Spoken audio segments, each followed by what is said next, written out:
The assassination of Julius Caesar threw Rome into chaos. The conspirators expected celebration. Instead, they found themselves isolated and despised. The people mourned Caesar, his soldiers were enraged, and his closest allies were preparing for revenge.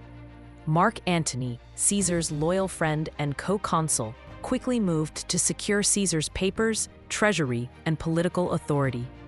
He positioned himself as the natural heir to Caesar's power, until a surprising figure arrived on the scene. Gaius Octavius, just 18 years old, frail in appearance, and largely unknown in Roman politics, Octavius received astonishing news.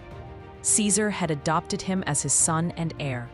Overnight, he became Gaius Julius Caesar Octavianus, Caesar's legal successor.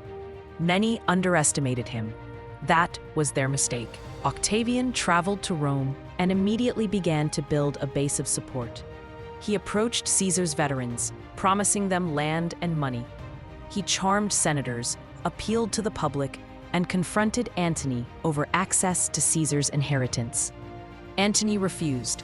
Tension escalated. Meanwhile, the Senate, led by Cicero, saw Octavian as a pawn, a tool to use against Antony. Cicero delivered a series of speeches attacking Antony, calling him a threat to Rome. These speeches, the Philippics, inflamed public opinion. War loomed. In 43 BCE, Octavian and the Senate's armies clashed with Antony at Mutina.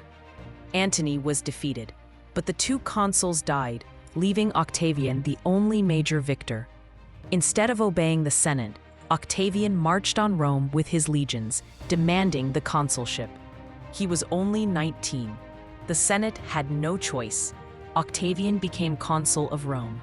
Shortly afterward, he proposed a shocking alliance. He would join forces with Antony and Lepidus to create a three-man dictatorship, the Second Triumvirate. Unlike Caesar's informal alliance years earlier, this was a legal, absolute power. The triumvirs unleashed proscriptions, lists of enemies to be executed and their property confiscated.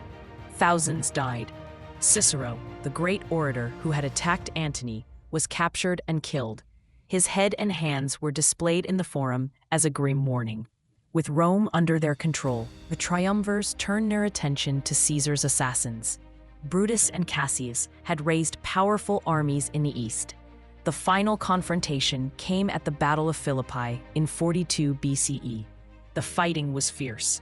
Brutus initially defeated Octavian's forces, but Cassius misinterpreted the situation and committed suicide. In the second battle, Antony crushed Brutus.